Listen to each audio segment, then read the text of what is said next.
역발상 전략을 이용한 투자는 장기전이라는 점을 명심해야 한다. 카지노 주인에게 주사위 굴리기 한 번이나 블랙잭 한 게임은 아무 의미가 없다. 투자자 역시 똑같은 원칙을 따라야 한다. 매 게임마다 돈을 딸 수는 없다. 대박을 터뜨릴 때가 있는가 하면 수익이 형편없을 때도 있다. 그러나 역발상 전략을 사용하면 카지노 확률처럼 유리한 고지를 점할 수 있다는 것을 명심 또 명심해야 한다. 일반 투자자처럼 전문 투자자도 종종 이 중요한 원칙을 잊고 매 게임마다 떼돈을 벌어야 한다고 생각한다. 어떤 전략이 탁월한 수익을 올린다고 해도 언제나 통하는 전략은 없다. 거침없이 급성장하는 주식이 때로는 저퍼 등 역발상 방식으로 선정한 주식들을 몇 년 아니 그 이상 끽소리 못하게 압도하는 경우도 있다. 그러나 장기적으로 보면 승부는 뻔하다. 말을 타면 달리고 싶은 것이 인간의 본능인지라 늘 기대치가 하늘을 찌르는 게 문제다.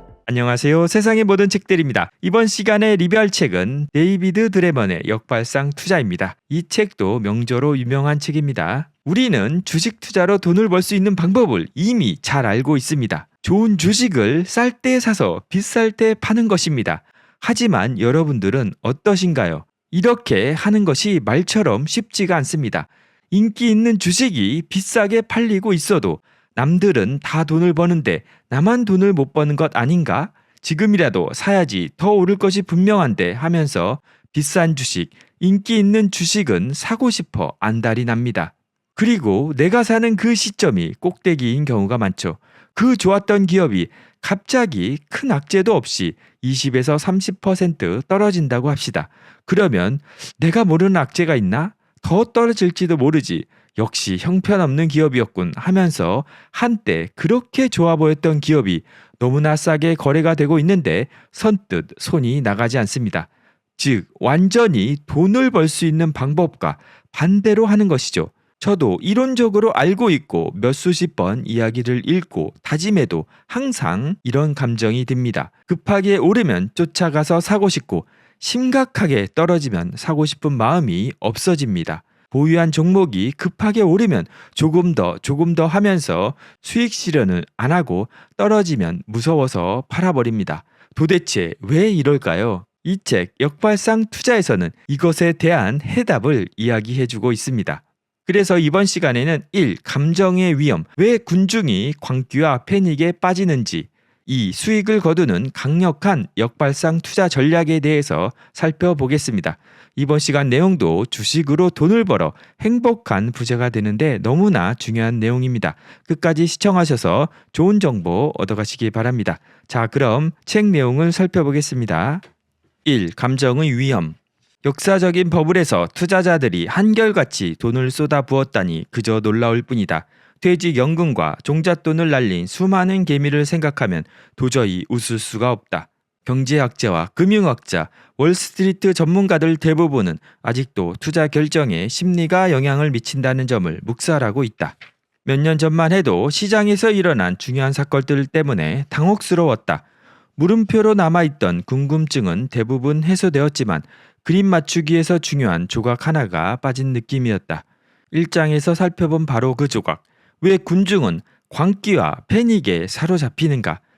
희귀한 튤립 하나를 사기 위해 75,000달러, 현재 구매력으로 환산한 가격이라고 합니다. 나 지불하더니 몇 달 뒤 750달러에도 안 사는 이유는 뭘까? 2000년 초 한창 뜨는 컴퓨터 소프트웨어 업체인 레드햇 주식을 주당 150달러에 사더니 2년도 안 돼 고작 주당 3달러에 팔게 되는 이유는 무엇일까? 철두철미하고 합리적이라는 20세기 후반과 21세기 초반의 투자자들이 몇 세기 전보다 훨씬 치명적인 광기에 휩쓸리는 이유가 뭘까? 물론 인지심리학, 사회심리학을 비롯한 다양한 관련 학문들이 투자자들이 저지르는 수많은 심리적 오류에 대해 지적해왔다. 그리고 이러한 오류를 이해하면 자신을 지킬 수 있을 뿐 아니라 큰 돈을 벌 수 있다고 밝혀왔다. 하지만 아직 어떤 심리학 연구도 규명하지 못한 의문이 있다. 바로 가격이 양극단을 오가는 이유와 병적인 희열이 눈 깜짝할 사이 패닉으로 변하는 이유다.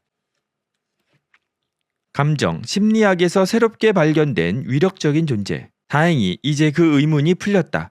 1980년대 초반 연구가 시작되고 지난 20년 동안 참신하고 훌륭한 연구 결과들이 발표되면서 이런 의문에 대한 해답을 제시하고 있다. 이 해답들은 버블이 아주 빈번하게 발생하는 이유, 그리고 광기와 패닉에서 가격 변동이 극심한 이유를 이해할 수 있는 열쇠이다. 뿐만 아니라 투자 결정의 필수적인 사항들과 오늘날 위험 분석의 핵심을 관통하는 문제를 이해하는 단초가 되고 있다. 가장 중요한 발견은 흔히 말하는 감정, 즉 감정의 어린 판단은 최근에서야 인간의 판단과 결정의 중요한 요소로 인식되고 있다. 이 이론에 따르면 행복, 슬픔, 흥분, 두려움 같은 감정이 강렬한 호감이나 극도의 반감 같은 의견에 의식적 혹은 무의식적으로 크게 영향을 미칠 수 있다는 것이다. 감정은 시장 내부 또는 외부에서 단독으로 작용할 수도 있고 이성적인 의사결정 과정과 동시에 작용할 수도 있다. 감정은 인지와 달리 정서로서 신속하고 자동적으로 반응한다. 감정적 속성을 가진 반응은 이성적일 필요가 없으며 실제적으로도 비이성적인 경우가 많다. 우리가 살펴볼 감정과 어린 판단의 중심에는 인지심리학의 거두인 폴 슬로빅 교수의 연구가 있다. 슬로빅은 이렇게 말했다. 긍정적이고 부정적인 감정으로 각인된 심상들이 판단과 의사결정을 주도한다. 즉, 사물 또는 사건이 인간의 의식 속에 어떻게 각인되는지는 의식에 부착된 긍정적, 부정적 감정에 좌우된다. 슬로빅의 논문을 인용하면 다음과 같다. 사람은 판단을 내릴 때 감정 어린 판단을 사용한다. 인간은 판단을 내릴 때 감정의 풀을 참고한다. 인간의 마음속에는 판단력을 흐릴 수 있는 강한 호감이나 반감이 쌓인다는 사실은 누구나 알고 있다. 여러분도 경험해 보았겠지만 정치적 견해나 종교적 견해가 확고한 사람을 상대로 아무리 조리 있게 설명해봐야 생각을 바꾸기가 매우 힘들다. 사실 논리로 설득하려고 할수록 상대의 견해는 더욱 확고해질 뿐이라는 것이 입증되었다. 마찬가지로 자신이 선택한 투자처를 좋아하면 할수록 그 투자처에 대해 품고 있는 긍정적인 감정은 한층 강화된다. 반면 특정 주식이나 업종을 싫어하면 할수록 부정적인 감정은 더욱 강화된다. 정치적 견해와 마찬가지로 어떤 주식에 대한 긍정적인 소식이 들리면 긍정적 감정이 강화되고 부정적인 소식이 들리면 부정적 감정이 강화된다. 제가 별표를 쳐놨는데요. 저도 이거를 너무나 잘 느끼고 있습니다. 제가 보유하고 있는 주식에 긍정적인 소식은 관심 있게 듣고 부정적인 소식은 애써 무시하거든요. 이게 상당히 오류를 일으킨다고 합니다. 감정은 인간의 정보 처리에 관한 이론인 소위 이중 정보 처리 이론에서 주된 역할을 담당한다. 심리학자 세이모어 앱스타인은 개인이 현실을 인식할 때 두 가지 처리 과정이 상호작용한다고 주장했다. 이성적 분석적 시스템은 기존의 규칙과 증거를 도구로 삼아 심사숙고하며 분석한다. 나머지 시스템은 심리학자들이 경험적 시스템이라 부르는 것으로 직관적이며 비언어적이다. 경험적 시스템은 경험과 정서적 회상에서 정보를 도출해 현실을 이미지, 은유, 서사로 가공해 처리하는데 이러한 이미지, 은유, 서사에는 감정과 정서가 개입되어 있다. 경험적 시스템은 인지 대신 정서에 의존하므로 필요한 부분들을 모두 조합하고 끼워 맞추는데 며칠이나 몇 주가 걸리는 이성적, 분석적 시스템보다 정보 처리 과정이 훨씬 빠르다. 한몫 크게 잡을 투자처가 있거나 긍정적 감정, 예지중지하던 주식이 휴지 조각이 되었다거나 부정적 감정, 아니면 유괴나 달리는 차에서 일어난 총격 사건이라는 말만 들어도 뇌가 얼마나 번개같이 반응하는지 생각해보라. 감정은 매우 강력한 정서적 압박으로 암암리에 시장에서 받은 훈련과 경험을 뭉개버린다. 앞으로 살펴보겠지만 주가가 적정 수준에서 한참 벗어난 극단으로 치닫는 현상도 감정을 통해 설명할 수 있다.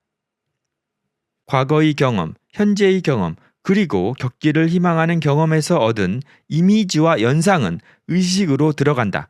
관념이든 특정 집단이든 주식이든 업종이든 시장이든 긍정적 또는 부정적 감정이 강렬할수록 결정에 더 큰 영향을 미친다. 감정에 단단히 뿌리박고 있는 감정 시스템은 고도의 이성과 거리가 멀다. 무언가를 결정해야 할 때 분석적 접근이 중요하지만 복잡하고 불투명하며 때로는 위험한 세상을 탐험할 때는 감정과 정서에 의지하는 편이 더 손쉽고 신속하며 효율적이다. 그렇기 때문에 불안과 불확실성이 난무하는 시기에는 감정에 지배되는 경험적 시스템이 주도권을 잡게 된다. 왜냐하면 감정은 이성적, 분석적 기억을 압도하는 위력을 갖고 있기 때문에 관련된 사건과 사건에 결부된 감정들이 이성적, 분석적 기억을 대체한다. 감정에 지배되는 이 시스템은 사용하기에 간편하지만 때로는 위험천만하다. 제가 여기 읽으면서 너무나 중요하다고 생각했는데요. 자신이 탐욕이나 공포를 느낀다고 생각할 때는 절대 주식 호가창을 보면 안 됩니다. 10중 8구 감정에 의해서 잘못된 결정을 내리게 되기 때문입니다. 이럴 때는 모니터나 핸드폰을 끄고 밖으로 나가는 게 중요합니다. 이런 상황을 가정해보자. 상당량의 정보가 있지만 필요한 정보는 부족하거나 정보들이 서로 상충된다. 그런데 결정은 내려야 한다. 이럴 때 감정은 잠재의식 속에서 강렬한 힘을 발휘해 투자자의 판단을 흔들어 놓을 수 있다. 여러분도 지금쯤 짐작했겠지만 말이다. 시장이 상승세를 보이면 투자자들은 종종 이미 손에 넣은 거액의 수익, 그리고 곧 손에 잡힐 듯 어른거리는 더 큰 수익의 최면에 걸린 듯 홀려버린다. 경험적 시스템은 이성적, 분석적 시스템이 보내는 경고의 이미지를 손쉽게 제압한다. 버블 뒤에는 필연적으로 패닉이 오는데 이때 감정 이미지는 극적으로 변한다. 우량주를 끈기 있게 보유하면 막대한 수익을 거머쥘 수 있지만 그런 게 눈에 보일 리가 없다. 이야기를 하다 보니 자연스럽게 부정적 감정이 밀려온다. 감정 시스템 때문에 앞으로 닥칠 뼈아픈 손실이 계속 머릿속에 떠오른다. 주가가 떨어지면 떨어질수록 부정적 감정의 위력은 증폭된다. 대다수 투자자의 머릿속에는 팔아, 팔란 말이야 라는 외침이 들리고 주가는 더 폭락한다. 얼마 안 가 머릿속에는 주식시장이 완전히 끝장나는 이미지만 남게 된다. 그래서 자신도 모르게 자신이 보유하고 있는 것을 매도하게 되는 것이죠. 그리고 나서 후회를 합니다. 왜 내가 그때 팔았지? 왜 내가 그때 추격 매수했지? 하지만 이게 자신의 이미지가 증폭돼 가지고 어쩔 수 없이 감정에 의해서 이렇게 행동이 일어나는 것입니다. 이거를 조절하는 게 정말 중요합니다. 감정은 아주 미묘하게 작동하기도 한다. 예를 들어 머크라는 제약회사가 견실해 보이는데 제약주는 저평가되어 있다. 그래서 더 많은 정보를 살펴보고 싶다. 그런데 주가는 계속 오르고 필요한 정보를 다 수집할 시간은 없다. 그러면 종종 자신도 모르는 사이에 감정에 의지한다. 왜냐하면 얼른 주식을 사고 싶은 마음과 직관의 감정이 맞장구를 치기 때문이다. 감정에 의존하면 잘못된 판단을 할 수 있는데 이로 인해 대형 참사가 일어나기도 한다. 감정적 본능에 따르는 것이 언제나 최상이라면 인간의 역사에서 이성적, 분석적 사고 체계가 이토록 발달하고 중요한 위치를 차지할 이유도 없을 것이다. 감정이 시장에 남긴 치명적 상처는 심리적 추진력을 얻은 경험적 시스템이 수익이라는 강력한 이미지를 강화한다는 것이다. 감정은 인지가 아니라 정서의 바탕을 두고 있어 더 유용하기도 하지만 때로는 더 위험하기도 하다. 이제 감정의 4가지 주요 형태를 살펴보자. 4가지 형태 모두 오랜 세월 투자자들이 포트폴리오를 적자로 붉게 물들인 주범이다. 4가지 형태는 바로 1. 확률에 대한 무감각 2. 위험과 혜택은 반비례한다는 판단 3. 영속성 편향 4. 시기 추론이다. 1. 첫 번째, 확률에 대한 무감각. 감정은 다양한 방식으로 잘못된 판단을 유도하는데 투자한 자산의 가치가 상승하거나 하락할 실제 확률에 무감해지게 만든다. 또한 실제 확률에 무감해질 수도 있다는 가능성을 계산해 넣지 못한다. 주식을 사서 큰 돈을 만질 수 있다는 생각에 강렬한 감정이 어우러지면 여건이 달라졌을 때 확률이나 결과가 변할 수 있다는 사실은 문제가 되지 않는다. 확률에 무감해진다는 사실은 연구 결과로도 입증되고 있다. 복권에 당첨될 것 같다는 생각이 들면 실제 확률이 0.01%이든 0.00001%이든 사람들이 느끼는 당첨 확률과 복권 구입에 쓰는 돈은 비슷하다고 한다. 당첨되겠다 싶으면 1000배의 돈을 기꺼이 복권을 사는데 지불한다. 흥미롭게도 이 수치는 과열된 주식시장에서 투자자들이 그날에 상승하는 주식을 사기 위해 돈을 지불하는 것과 같다. 로엔스타인과 공동 연구자들이 밝혀낸 바에 따르면 도박꾼들은 바람직한 결과가 나올 실제 확률보다는 막연한 가능성에 휘둘린다. 즉 매우 희박한 확률에 집중한다.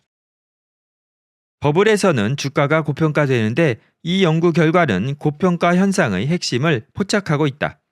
어떤 주식이나 투자처의 전망이 괜찮다는 감정에 휩싸이면 실제 가치보다 100배가 넘는 돈을 지불하기도 한다. 이 연구 결과는 버블에서 주가가 천문학적으로 뛰어오르는 원인을 설명해 준다. 그림 2-1은 이 연구 결과가 얼마나 정확한지 보여준다. 이 그래프인데요. 시장 버블에 나타난 감정의 위력이고요. 나스닥 100 지수가 고점에 717% 상승하고 하락했을 때는 83% 하락한 것을 나타내고 있습니다. 그림 2-1은 이 연구 결과가 얼마나 정확한지 보여준다.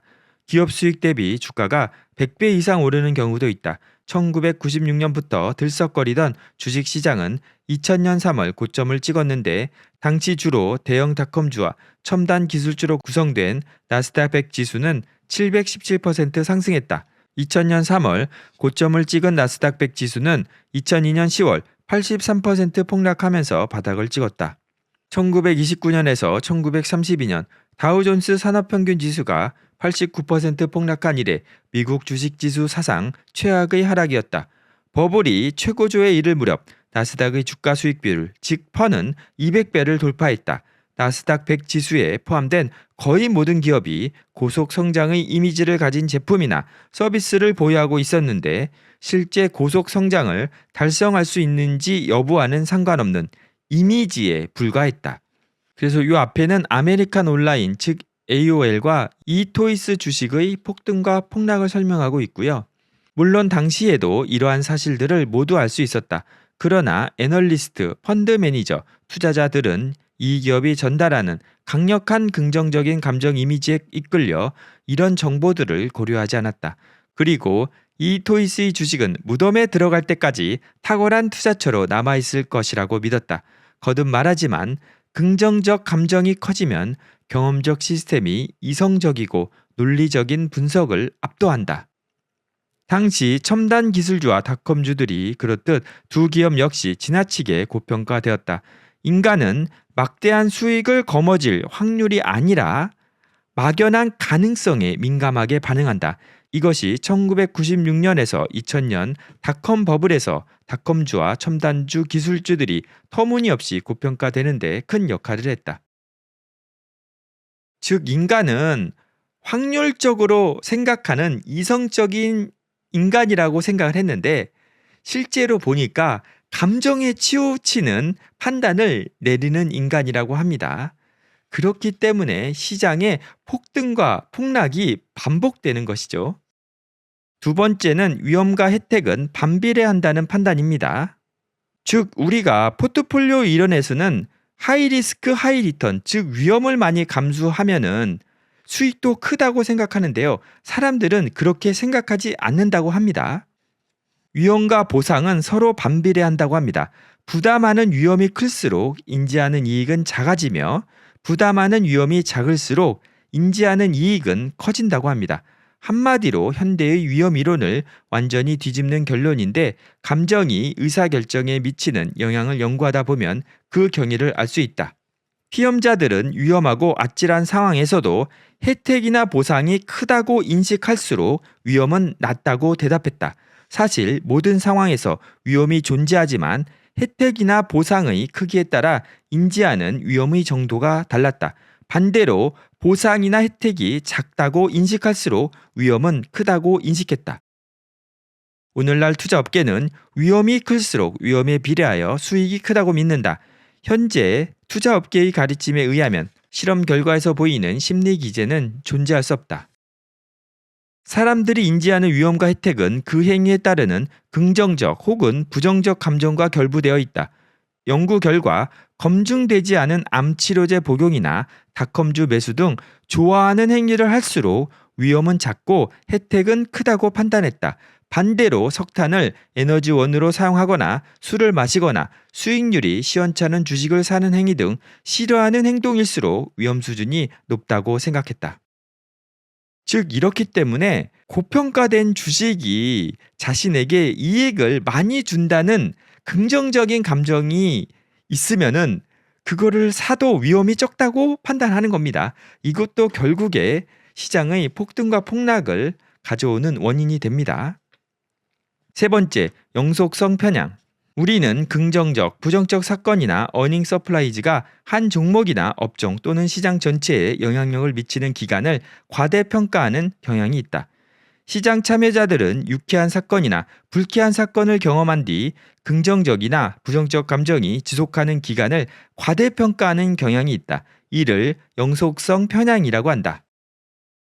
영속성 편향은 크고 작은 시장의 사건이나 호재들, 그리고 긍정적, 부정적 사건이나 어닝 서플라이즈에 대한 대중의 과민 반응을 판단하는 중요한 요소다. 그래서 석유회사 BP에 대한 예시가 나오는데요.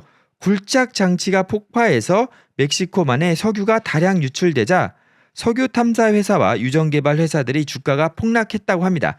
사람들은 이 영향이 정말 장기적으로 가서 BP와 협력업체가 천문학적인 청소 비용이 부과돼서 힘들어질 것이라고 예측을 했고, 장기적으로 시추가 허용되지 않을 것이라고 생각했다고 합니다. 하지만 1년 만에 연안에서 심해 시추가 허용되었고 청소 비용도 엄청나긴 했지만 관련 업체들은 감당할 수 있었다고 합니다.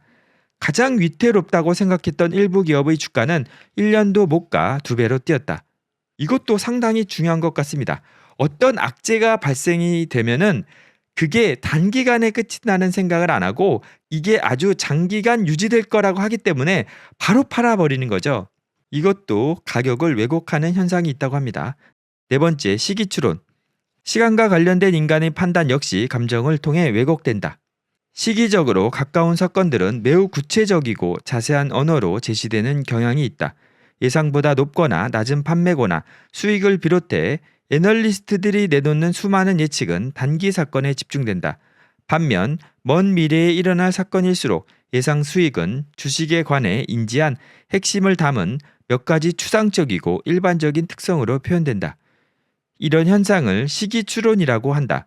감정의 하나인 시기추론의 이런 속성 때문에 투자자는 선호주와 비선호주에 관한 예측을 먼 미래까지 확장시키게 된다. 비록 예측이 부정적이라도 투자자의 시선이 먼 미래까지 확장될 경우 결과는 바뀌게 된다. 감정은 장기 예측이 좀 더 그럴듯하게 보이도록 만드는 효과도 있다. 장기 예측은 수많은 단기 정보에 집중하는 대신 두루뭉실하게 가슴 설레이는 장기 예측에 대해 생각하기 때문에 단기 예측보다 더욱 장밋빛으로 물들게 된다. 강한 긍정적 감정과 부정적 감정 때문에 한 주식이나 업종 또는 시장의 가격은 너무 높거나 너무 낮게 책정될 수 있다. 트롭과 리버먼 교수는 장기 수익을 아주 낙관적으로 보는 것도 이러한 감정의 속성으로 설명할 수 있다고 보았다. 감정이 증권 분석에 미치는 영향. 이 장에서 다양한 형태의 감정이 버블과 광기에 기름을 붓고 환경이 바뀌면 버블이 꺼지면서 공포와 패닉이 급속도로 퍼진다는 사실을 살펴보았다.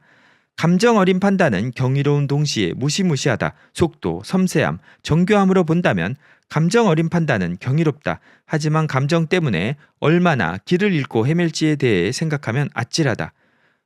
폴 슬로빅은 이렇게 말했다. 의미는 감정에 의존하므로 어떤 정보를 통해 의미를 포착하는 일이 얼마나 힘든지 고려해야 한다. 하지만 이제는 당연하게 여기던 의미를 제고해 봐야 한다. 앞으로 살펴보겠지만 주식 분석, 시장 분석 같은 의미 있는 정보에는 감정이 개입되어 있다. 그렇다면 대부분 이런 정보를 활용하는 것이 헛수고가 아닐까. 진짜 문제는 정확한 방아쇠를 당길 수 있느냐는 것이다. 어쨌든 감정의 존재를 인식하는 것만으로도 더 나은 투자 전략을 수립하기 위한 훌륭한 첫걸음이다.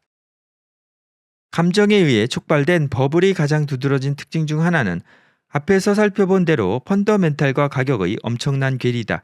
애널리스트, 펀드 매니저, 그리고 고강도 훈련을 받은 금융 전문가들도 예외는 아니다. 기업의 전망을 평가하는 데 사용되는 표준 지침은 이성적, 분석적 시스템에서 도출한 것이다. 안타깝게도 대다수의 전문가는 종종 평범한 투자자들보다 별로 나을 것이 없거나 오히려 더 형편없을 때도 있다. 교육도 받고 최신 정보도 갖고 있고 최고급 연구 자료를 이용할 수 있는데도 말이다. 이 점만 보아도 감정의 위력이 얼마나 대단한지 알 수 있다. 도대체 감정에 어떤 속성이 있기에 금융 전문가들이 평범한 투자자들과 똑같은 실수를 저지르게 하는 것일까? 가장 중요한 속성은 바로 확률 무감각이다. 버블에서는 어떤 기업의 성장과 수익이 무한한 것처럼 보이는데 이처럼 지나치게 과장된 기업 가치에 함몰되면 평범한 투자자나 금융 전문가 모두 똑같은 실수를 저지르게 된다. 앞에서 살펴봤듯이 위험과 혜택이 반비례한다는 판단과 영속성 편향, 시기추론 모두 포트폴리오를 가차없이 난도질할 수 있다. 감정이 판세를 뒤바뀔 수 있는 것이다. 안타깝지만 감정은 평범한 투자자만큼이나 해박한 전문 투자자들도 빨리 무너뜨릴 수 있다. 거부하기 힘든 정도는 아니더라도 흥미진진한 사업 계획이 있고 한번 폭등한 경험이 있는 기업의 주가는 아무리 올라도 비싼 느낌이 들지 않는다. 닷컴주나 공모주를 사면 금방 돈을 벌 것 같은 이미지에 강력한 긍정적 감정까지 결부되면 이성적, 분석적 시스템은 압도당하게 된다. 그리고 최적의 의사결정과 거리가 먼 엉뚱한 결론을 내리게 된다. 그래서 심리 지침 1을 이야기하고 있습니다. 신중한 주식 분석을 통해 추산된 주가라면 비록 현재의 시장 가격과 차이가 크다고 해도 함부로 폐기하지 마라. 시간이 흐르면 시장 가격은 원래 추산한 가격과 비슷한 수준으로 회귀한다. 그래서 여기에도 우리가 의사결정에 심리가 너무나 많이 영향을 미치고 그 심리 때문에 고평가된 주식을 사고 저평가된 주식을 팔고 도망친다고 합니다. 너무나 중요한 내용이었고요. 그러면은 우리가 어떻게 해서 수익을 얻을 수 있는지에 대해서 살펴보겠습니다. 이 수익을 거두는 강력한 역발상 투자 전략. 전문가들이 좋아하는 주식을 정말 사야 할까? 앞서 보았듯 절대 그렇게 해서는 안 된다. 애널리스트와 펀드 매니저가 선호하는 주식들은 어닝 서프라이즈 발생 시 일관되게 일격을 받았다. 반면 아무도 좋아하거나 원하지 않은 주식은 일관되게 서프라이즈의 수혜를 입었다. 투자자들이 인기주에 열광하면 주가가 지나치게 비싸지기도 하고 투자자들이 힘들어하면 주가가 맥없이 빠지기도 한다. 어닝 서프라이즈를 비롯한 각종 서프라이즈는 인기주와 비인기주가 모두 재평가되는 결과로 이어지고 주가는 더욱 현실에 맞게 조정된다. 이 문제는 크고 중요한 퍼즐 조각이 틀림없다. 그렇다면 실제 투자 전략에서 이 조각을 어떻게 맞추어 넣어야 할까? 어쨌든 시장의 역학을 분석하기만 하는 건 소용이 없고 시장의 역학을 이용해 수익을 취할 수 있는 패턴을 익혀야 한다. 이번에는 방법을 바꿔서 사례들을 모아 연역적으로 추리를 해나가는 대신 바로 검토할 수 있도록 당장 해답부터 제시하겠다. 검증된 투자 접근법의 핵심을 식별하기 전에 다음 심리 지침을 수립해보자. 심리 지침 21.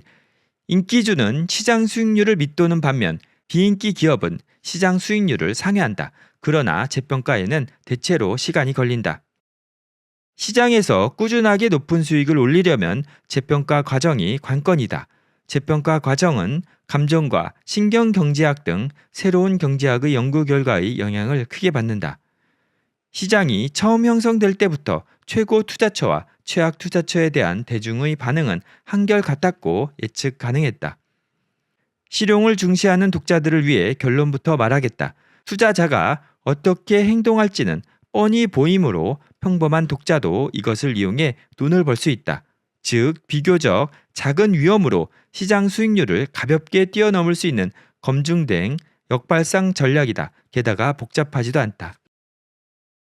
이제 제1부에서 살펴본 수십 년 동안 대성공을 거둔 검증된 투자 방식에 첨단 심리학을 결합해 새로운 투자 패러다임을 제시하겠다. 이 투자 방식을 활용하려면 그동안 우리가 배웠던 주식, 채권 등 투자 수단에 관한 통념적인 평가 방식 일부를 무시해야 한다. 그렇다고 해서 새로운 방식을 맹목적으로 따르라는 이야기는 아니다. 모든 방식은 장기간 심리학에 의해 검증되거나 우월한 투자 실적을 통해 검증되었다. 너무 서두르는가? 내가 이렇게 단언하는 이유를 처음부터 설명하겠다. 지금까지 대성공을 거둔 5가지 주요 역발상 전략들의 구조와 기능을 살펴보고 이 전략의 타당성을 통계학적으로 논증해 보이겠다. 이 열쇠를 사용하면 퍼즐 조각들이 재빨리 착착 제자리에 맞아 들어가게 될 것이다. 5가지 주요 전략은 다음과 같다. 1. 저퍼 전략. 2. 저 PCR 전략. 3. 저 PBR 전략. 4. 고배당 전략. 5. 업종 저가주 전략. 이 전략들에는 각각 개인 사정에 맞게 조정할 수 있는 하위 범주들이 있다. 여기서 PCR은 주가 현금 흐름 매수입니다. 즉 현금 흐름보다 주가가 몇 배수로 형성되어 있냐를 나타내는 거죠. 투자의 통념은 뒤집혔다. 전문가의 예측을 검토해 본 결과 그들이 가장 선호한 주식을 사면 안 된다는 점이 분명해졌다. 그러므로 질문의 방향을 이렇게 바꾸어 보자. 전문가와 대중이 추종하는 주식을 피하고 전문가와 대중이 기피하는 주식을 추종해야 하는가? 대답은 무조건 그렇다. 이 투자 전략이 꾸준히 성공을 거둔다는 사실은 80년 전으로 거슬러 올라가 입증할 수 있다. 이 투자 전략은 통념과 상반되는데 바로 이 점이 시장에서 통하는 이유다. PCR, PBR, 고배당, 업종 저가주 이 5가지 잣대로 볼 때 시장 전문가들이 전망이 가장 밝다고 본 주식들은 꾸준히 최악의 실적을 거두었고 시장 전문가들이 장래가 가장 어둡다고 본 주식들이 꾸준히 최고의 실적을 거두었다. 사실 효율적 시장 가설이나 오늘날 투자 기법을 신봉하는 독실한 신도들에게 역발상 기법은 마치 사탄 숭배처럼 보일 것이다. 최고 투자처가 악이 되고 최악 투자처가 선이 되어 선악이 뒤집혔으니 말이다. 그러나 마법을 사용한 것도 아니고 부두교의 주술은 더더욱 아니다. 대다수 투자자는 수익과 경제사건 예측이 대단히 어렵다는 점을 모르고 있고 예측이 실패하면 투자자는 예상대로 반응한다. 여기서 우리는 아이러니에 직면한다. 즉 대중은 예측이 탁월하거나 시원치 않다고 생각하는 기업들에 언제나 과잉 반응하는데 바로 이 점이 시장에서 통하는 투자 전략을 수립할 때 가장 분명하고 일관된 변수로 작용한다. 이 전략은 과거의 모든 시장에서 통했듯이 오늘날의 시장에서도 확실히 통한다. 즉 간단히 말하면 사람들에게 인기 있는 주식들은 퍼나 PBR이나 이런 것들이 높게 형성이 되거든요. 그런 기업들에게는 많은 사람들이 이익이 많이 나올 거라고 예측을 하거든요. 그런데 만약 예상된 이익보다 조금이라도 이익이 낮게 나오면 폭락이 일어나는 경우가 많다는 것입니다. 그래서 인기주나 고퍼, 고PBR, 고PCR 주에 투자를 하면 다음 해에는 하락할 확률이 크고 아무도 관심을 두지 않는 저퍼나 저PBR, 저PCR 주식에 투자를 하면 약간의 어닝 서플라이즈만 나와도 주가가 상승한다는 거죠. 그래서 이거를 결과론적으로 보면 저평가된 주식에 투자하는 것이 장기적으로 볼 때 수익이 높다는 것입니다. 이거는 여러 책에서 얘기를 하고 있는데 우리가 참 심리적으로 이거를 받아들이기가 되게 힘듭니다. 저도 저퍼나 좀 소외된 주식에 투자를 해야 된다는 거는 이성적으로는 알고 있지만 실제 투자는 성장주에 투자를 하고 있거든요. 이게 참 아이러니 같습니다. 기발한 사업 개념을 내온 주식들 공동 묘지에 묻히다. 최고 주식을 평가하려면 수익을 꽤 먼 미래까지 아주 정밀하게 예측해야 한다. 8장에서 보았듯이 예측의 신뢰도는 정말 어처구니 없이 낮다. 또한 인기 기업의 수익이 예측치에 못 미치는 아주 작은 어닝 서플라이즈에도 주가는 심각한 타격을 입는다는 사실도 확인했다. 여기는 부정적인 어닝 서플라이즈입니다. 그리고 정확한 예측의 토대를 둔 투자 전략은 변덕스러웠다. 1996년에서 2000년 닷컴 버블 당시 수많은 인터넷 기업과 초기 버블이 비슷한 주식들, 허울 좋은 사업 개념을 내세우며 아무리 비싸도 반드시 매수해야 하는 주식으로 꼽히던 기업들이 지금은 주인 없는 무덤 신세가 되었다. 수많은 전문가와 개인 투자자가 사용하는 최고라는 말은 내재된 위험을 숨기고 있다. 반대로 전망이 가장 어두운 주식들이 심하게 저평가되었다는 것이 드러났고, 이런 주식이 긍정적 서프라이즈를 기록하면 주가가 대폭 상향 조정되었다. 이 장에서 보았듯 기대가 높은 주식은 내재 위험이 과소평가되고, 기대치가 낮은 주식은 내재 위험이 때로는 아주 심하게 과장된다. 이로써 우리는 이 책을 통해 만능 열쇠를 손에 쥐게 되었다. 그리고 우리의 투자 전략이 장기간 좋은 실적을 올리는 이유도 이해할 수 있게 되었다. 그래서 이 전략들이 성공하는 증거를 자세하게 설명하고 있습니다. 실제 데이터를 돌려봐서 수익이 월등하게 높다는 것을 쭉 설명하고 계십니다. 총정리. 앞선 연구들의 일관성은 놀라울 정도다. 어떤 시기를 대상으로 하든 전망이 가장 밝다고 평가되는 주식은 역발상 주식보다 현저하게 수익이 낮았다. 이를 토대로 다음 심리 지침을 제안한다. 심리 지침 22. 현재 시장에서 인기가 없지만 탄탄한 기업의 주식을 매수하라. 즉, 퍼, PCR, PBR이 낮은 기업이나 고배당 기업의 주식을 매수하라. 이 전략이 그렇게 잘 통한다면 왜 모두 이 전략을 사용하지 않을까? 저도 이게 궁금한데요. 어쩔 수 없는 것 같습니다.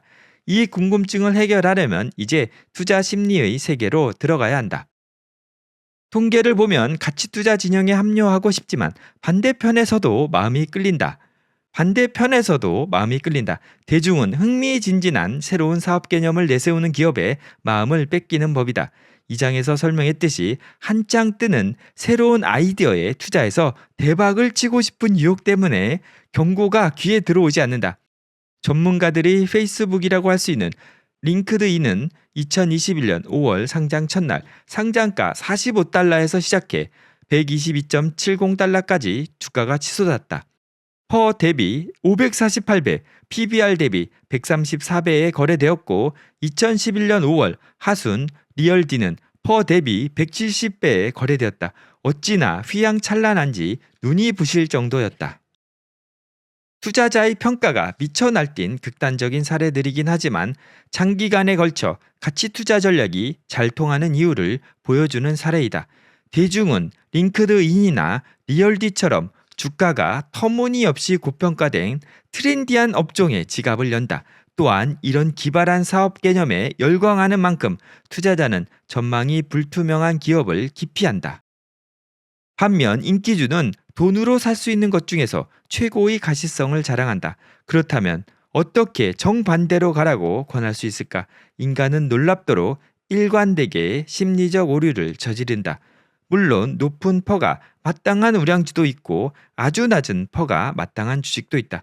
그러나 그동안의 증거가 입증하듯 퍼가 높아도 그만한 이유가 있는 최고 주식은 극소수이므로 이런 주식을 식별하기란 매우 어렵다. 투자자는 스스로 예측 능력에 한계가 있다는 사실을 모르기 때문에 역발상 전략이 통한다. 투자자들이 인기주와 비인기주의 미래를 정확하게 내다볼 수 있다고 믿는 한 역발상 전략으로 고수익을 얻을 수 있다. 인간의 본성이기에 역발상 전략이 갖는 우위는 앞으로도 꽤 오랫동안 지속될 것이다. 역발상 전략을 읽는 새로운 독자층이 수백만 명 생기지만 않는다면 말이다. 즉, 알고도 인간의 이 심리적인 기저 때문에 실천을 못한다는 겁니다.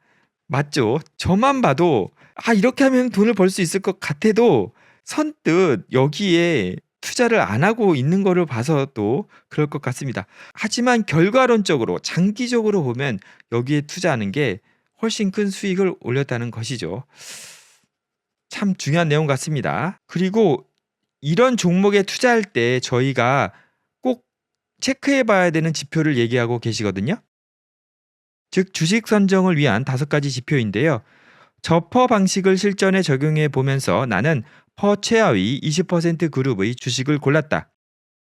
그런데 그 주식들을 고를 때 지표 5가지를 적용해서 선정했다고 합니다. 지표 1. 탄탄한 재무 건전성. 유동성을 확보하기 힘든 오늘날 시장에서 재무 건전성은 매우 중요하다. 재무 건전성은 기업 재무제표에 포함된 정보를 통해 쉽게 판단할 수 있다. 즉 부채가 적은 기업을 선정하는 것 같습니다. 유동자산 대 유동부채, 자본 대비 부채 비율, 이자 보상 비율 등의 적정 비율이 어느 정도인지를 확인하고 투자한다고 합니다. 재무가 탄탄한 기업은 어떤 상황에서도 살아남고 때로는 성공을 거둔다. 지표 2. 영업 비율과 재무 비율을 최대한 참고하고 영업 비율과 재무 비율이 좋은 기업을 선정하라. 영업 비율과 재무 비율이 좋은 기업은 구조적 결함이 없다. 상세한 비율은 재무 관련 도서를 참고하라. 그래서 영업 비율은 영업이익과 매출액의 비율인데 영업의 효율성을 나타내는 지표라고 하고요. 재무 비율은 우리가 많이 알고 있는 자기자본 비율, 매출 총이익률, 유동 비율, 당자 비율, 부채 비율 등이 있습니다. 지표 3은 최근 S&P 500보다 이익 성장률이 좋고 단기간에 이익 성장률이 급락하지 않을 기업을 선정하라. 이익 성장률 예측은 정확한 수치보다는 전반적인 방향을 알기 위한 것이다. 여기서는 최악으로 예측되는 최하위 주식들을 취급하고 있다는 점을 명심하라. 전통적인 예측 방식을 사용하는 사람들과 달리 우리는 정확한 수치는 필요 없다. 즉 현재는 관심이 없어져서 그리고 현재 상황이 어려워져서 퍼가 낮게 형성이 되고 있지만 앞으로는 이익이 성장할 것이라고 예측이 돼야 된다고 합니다. 정확하지는 않지만 추세적으로 이익이 상승할 만한 기업에 투자를 해야 된다는 것입니다. 수익의 대체적인 방향을 예측하는 일은 정확한 예측치를 도출하는 것과 분명 차이가 있다. 대체적인 방향을 예측하는 일이 훨씬 간단하고 적중률도 높았다. 지표 4는 수익 예측은 언제나 보수적으로 잡아야 한다. 애널리스트들이 놀라울 정도로 지나치게 낙관적으로 예측한다는 사실을 고려한다면 보수적으로 예측해야 하며 이는 그레이엄 도드의 안전마진 원칙과도 맞는다. 예측은 대체적인 방향만 참고하고 매우 보수적인 입장을 취해야 잘못될 가능성이 줄어든다는 것을 명심하라. 이렇게 하고도 해당 기업의 수익이 1년 이상 S&P 500보다 가파르게 성장한다면 그때는 투자가 결실을 거두게 된다. 지표 5. 지속적으로 배당 수익률이 시장 평균을 초과하고 지속적으로 상승한다. 다섯 번째 지표는 지표 1에서 4가 유리할 때 적용 가능하다. 앞서 살펴본 대로 지금까지 배당금에 대한 통념은 틀렸음이 드러났다. 고배당 전략 역시 시장 대비 초과 수익을 올린다. 이 전략을 실행해 본 결과 역발상 주식을 매수하는 기본 전략과 함께 사용하면 지표 5의 실적이 향상되었다. 모든 역발상 전략에 유용한 지표 5가지를 살펴보았다. 그렇다면 이제 관점을 바꾸어 생각해보자. 종종 이런 질문을 받는다. 역발상 전략을 활용하는 최선의 방법은 무엇인가? 퍼나 PBR 등 한 가지 전략을 골라서 집중하는 것이 나을까? 그렇지 않다. 한 가지 전략만 갖고도 고수익을 올릴 수 있지만 나라면 여러 가지 기법을 같이 쓰겠다. 내가 운영하는 자산관리 회사는 저퍼 전략이 핵심이지만 나머지 3가지 역발상 전략도 두루두루 활용하고 있다. 투자 기회는 다양하며 어떤 전략으로는 뚜렷하게 보이지 않던 기회가 다른 전략으로는 분명하게 보이는 경우가 있다. 그래서 역발상 전략을 적용할 때 검토해야 될 지표 5가지까지 살펴보았습니다.